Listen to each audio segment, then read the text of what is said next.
Hello guys! Kumakain ka ba nito?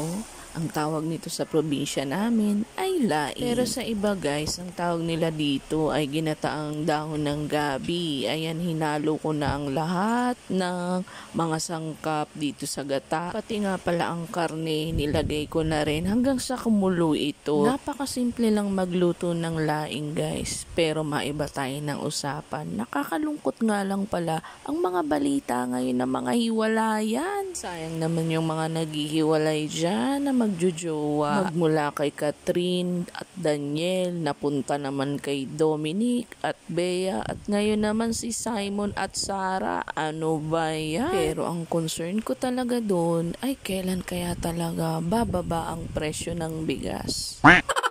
Habang tumatagal kasi napansin ko pataas ng pataas ang presyo ng bigas. Ano ba yan? At saka alam nyo ba, sa panahon ngayon, ang mahirap ay lalong naghihirap, pero ang mayaman ay lalong yumayaman. Kaya kung ano man ang estado ng inyong buhay ngayon, ay piliin yung maging masaya.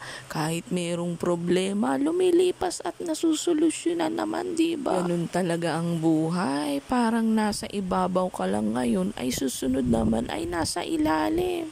Kung ikaw naman ay nasa ilalim ngayon, susunod naman yan, ikaw ay nasa ibabaw. Ay teka, mukhang luto na, napasarap na naman ako ng kwento.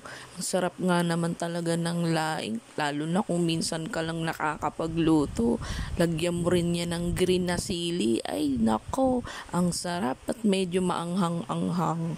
Shout out nga muna pala tayo kay Miss Nene Derry. Maraming salamat nga pala guys sa walang sawang support at sa panunood ng aming video. Thank you. God bless you all. Bye-bye.